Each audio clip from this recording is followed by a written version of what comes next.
ஒரு career councillor 1-to-1 செஷனோட ஆரம்பிச்சு digital product விற்க பாக்குறாரு. ஒரு மஷ்ரூம் விற்கிற வியாபாரி முதல்ல சின்ன சின்னதா வித்துட்டு நேஷன் வைடா டிஸ்ட்ரிபியூட் பண்ண பாக்குறாரு. ஆனா இது எல்லாத்துக்கும் நடுவுல ஒரு சின்ன கன்ஃபியூஷன் ஏற்படுது. ஒரு சர்வீஸ் பிசினஸும் ஒரு ப்ராடக்ட் பிசினஸும் ஒண்ணு கிடையாது. ஒரு பிசினஸ் பீப்புளால வளரக்கூடியது, இன்னொரு பிசினஸ் சிஸ்டம்ஸால டெவலப் ஆகக்கூடியது. அண்ட் நிறைய பிசினஸஸ் ஃபெயில் ஆகுறதுக்கு காரணம் ஃபவுண்டர்ஸ்க்கு டேலண்ட் இல்லாததோ, மணி இல்லாததோ, இல்ல கஷ்டப்பட்டு உழைக்காததும் காரணம் கிடையாது. ஆனா நிறைய பேரு ஒரு ப்ராடக்ட் பிசினஸ ஒரு சர்வீஸ் மைண்ட் செட்டோட செய்ய நினைக்கிறது.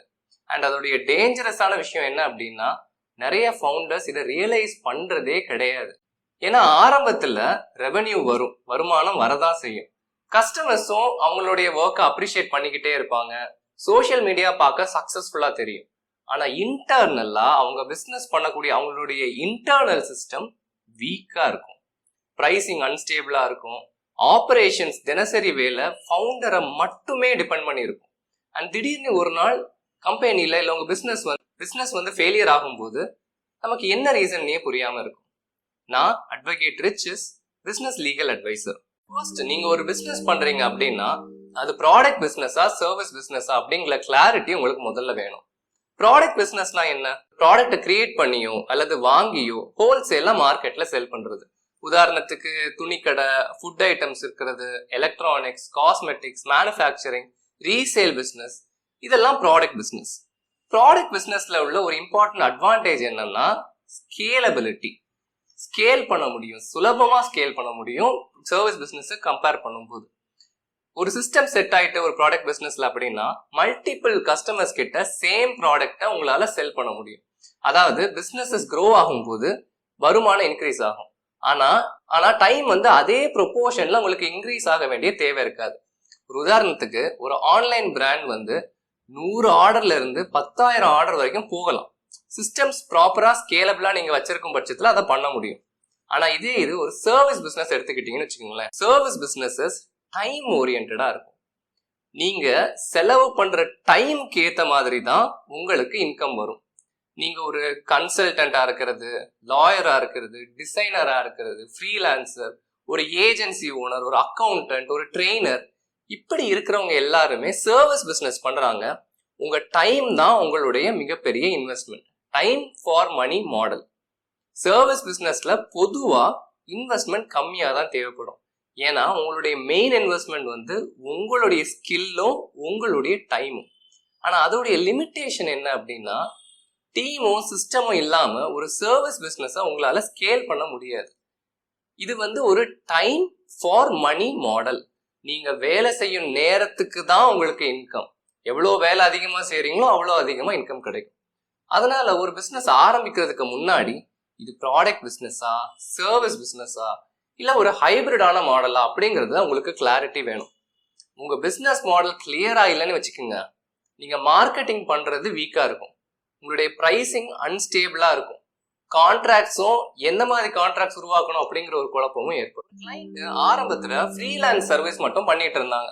எல்லா கஸ்டமருக்கும் ஒரு கஸ்டமைஸ்டான ஒர்க், அவங்களுக்கு எந்த மாதிரி சூட் ஆகுமோ அந்த மாதிரி அவங்க அவுட்புட் கொடுத்தாங்க. ஆரம்பத்துல இன்கம் நல்லா வந்தது.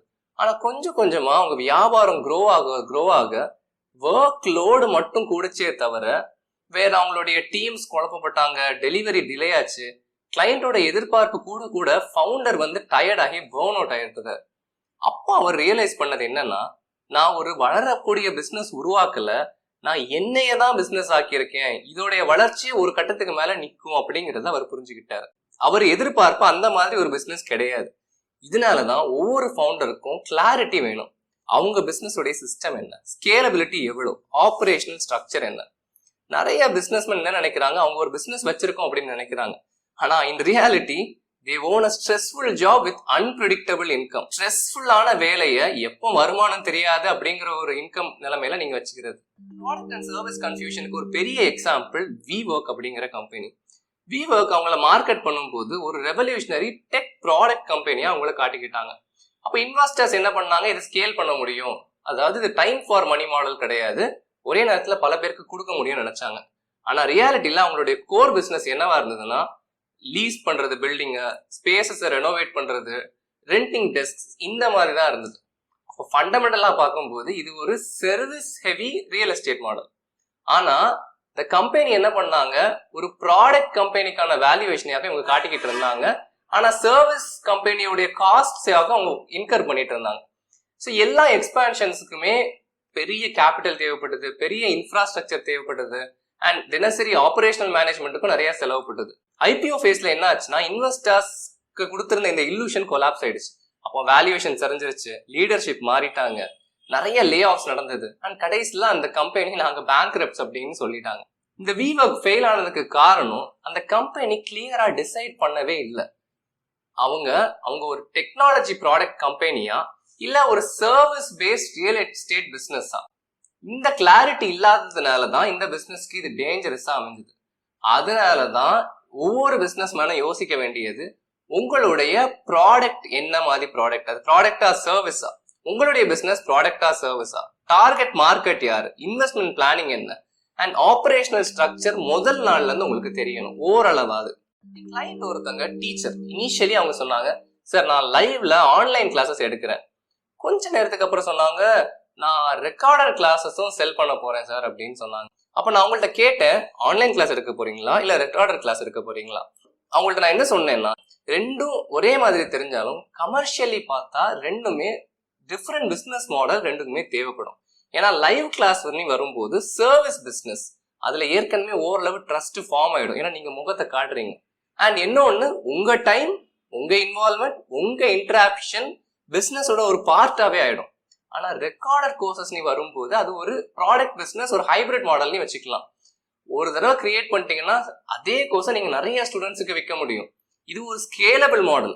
ஆனா இதுல ட்ரஸ்ட்ங்கிற ஃபேக்டர் ரொம்ப முக்கியம். அதை கிரியேட் பண்றதுக்கு இனிஷியலாவே அவங்க ஸ்ட்ரகிள் பண்ணணும். ஸோ இதுலதான் நிறைய ஃபவுண்டர்ஸ் கன்ஃபியூஸ் ஆகுறாங்க. இதுல இந்த எக்ஸாம்பிள்ல பாத்தீங்கன்னா ஒரே இண்டஸ்ட்ரியா இருந்தாலும் பிசினஸ் மாடல் ரெண்டுக்கும் கம்ப்ளீட்லி டிஃப்ரெண்டா இருக்கும். அண்ட் அதை ஃபவுண்டர்ஸ் அண்டர்ஸ்டாண்ட் பண்ணிக்கல அப்படின்னா ஆபரேஷன்ஸ் எப்படி பிரைஸ் பண்ணணும், கஸ்டமரோட எதிர்பார்ப்புகள் எந்த மாதிரி இருக்கும். ஏன்னா லைவ் கிளாஸ் எக்ஸ்பெக்ட் பண்றவங்களோட எதிர்பார்ப்பு வேற, ரெக்கார்டர் செஷனோட எதிர்பார்ப்புகள் வேற. அப்புறம் growth ஸ்ட்ராட்டஜி எந்த மாதிரி இருக்குங்கிறதுல நிறைய குழப்பம் வரும். நிறைய பிசினஸஸ் திடீர்னு கொலாப்ஸ் ஆகிறது கிடையாது. ஸ்ட்ரக்சரலான குழப்பம் ஆரம்பத்திலேயே நடந்திருக்கும்.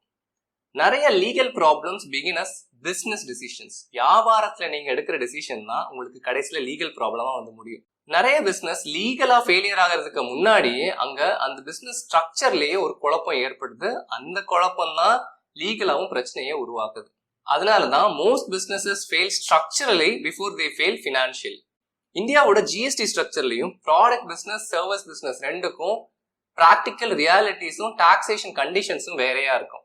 உதாரணத்துக்கு பாத்தீங்கன்னா நிறைய சர்வீஸ் பிசினஸஸ் த்ரெஷ்ஹோல்டு, அதாவது இந்த லிமிட்டுக்கு மேல நீங்க டர்ன் ஓவர் இருந்துச்சுன்னா உங்களுக்கு ஜிஎஸ்டி கட்டுற மாதிரி இருக்குதுங்கிறது சர்வீஸ் பிசினஸ்க்கு 20 lakhs தான்.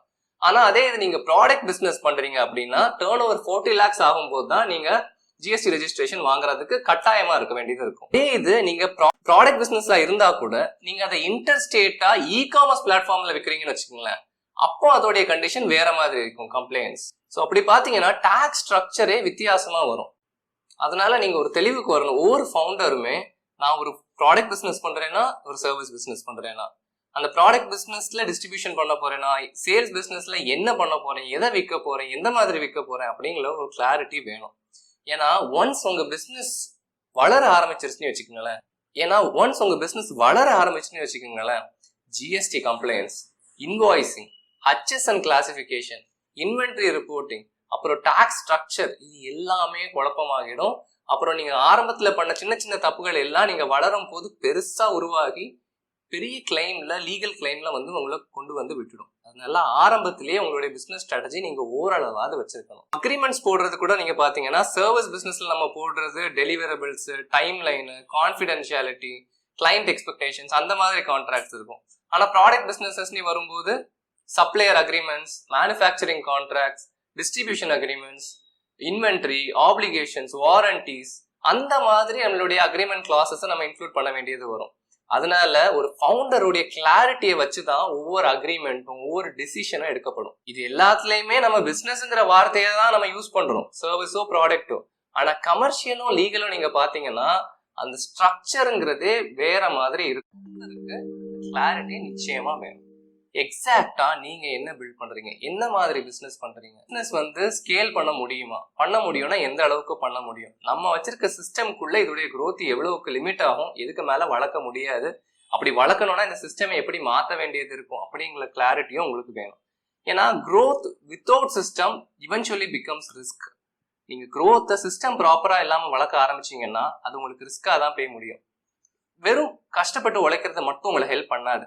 இப்ப நான் சைக்கிள்ல கன்னியாகுமரியில இருந்து யூரோப் வரைக்கும் போகணும்னு ஆசைப்பட்டேன்னா அது பாசிபிள் கிடையாது. நீங்க ப்ராப்பர் சிஸ்டம் கண்டிப்பா வேணும். உங்களுக்கு சைக்கிள்ல போக முடியாதுன்னா வேற என்ன ஒரு டிரான்ஸ்போர்ட் உங்களுக்கு அதுக்கு ஹெல்ப்ஃபுல்லா இருக்கும் அப்படிங்கறது மாதிரி உங்களுடைய மொத்த சிஸ்டமே மாத்தினாதான் நீங்க ஹார்ட் ஒர்க் போட்டாலும் அது சக்சஸ்ஃபுல்லா இருக்கும். ஒரு ஸ்ட்ரக்சர்ட் ஃபவுண்டர் ஃப்ரேம்வொர்க் வேணும் உங்களுடைய பிசினஸ் மாடலுக்காக அப்படின்னா நீங்க ஒரு business model clarity, scalability planning, founder structure இதெல்லாம் உங்களுக்கு வேணும் அப்படின்னா, இந்த ஃப்ரேம்வொர்க் உங்களுக்கு வேணும் அப்படின்னா இந்த ஃபவுண்டர் பிசினஸ் ஸ்ட்ரக்சர் கிட்டுக்கான லிங்க் வந்து டிஸ்கிரிப்ஷன்ல கொடுத்துருக்கு. அந்த லிங்க்ல போய் ஃபவுண்டர் பிசினஸ் ஸ்ட்ரக்சர் கிட் அப்படின்னு மெசேஜ் பண்ணுங்க. அதனால ஒரு பிசினஸ் நீங்க ஆரம்பிக்கிறீங்கன்னா முதல் கேள்வி எவ்வளவு சீக்கிரம் இது வளரும் அப்படிங்கிறது கிடையாது, எக்ஸாக்டா நீங்க எதை உருவாக்க நினைக்கிறீங்க, உங்களுடைய பிசினஸ் என்னவா இருக்க போகுது அப்படிங்கிறது தான் ரொம்ப முக்கியம். அண்ட் எந்த ஒரு பிசினஸையும் நீங்க எல்லாருக்குமாக பண்ணக்கூடாது. குறிப்பிட்ட யார் உங்க ஆடியன்ஸ் அப்படின்னு நீங்க கண்டுபிடிக்கணும். அடுத்த வீடியோ சீரீஸ்ல யார் உங்க ஆடியன்ஸ், அவங்க ஆடியன்ஸ்க்காக எப்படி நீங்க ஒரு பொருளை ரெடி பண்ணணும் இல்ல ஒரு சர்வீஸை ரெடி பண்ணணுங்கிறத பார்க்க போறோம். அது வரைக்கும் advocate Riches business legal advisor signing of.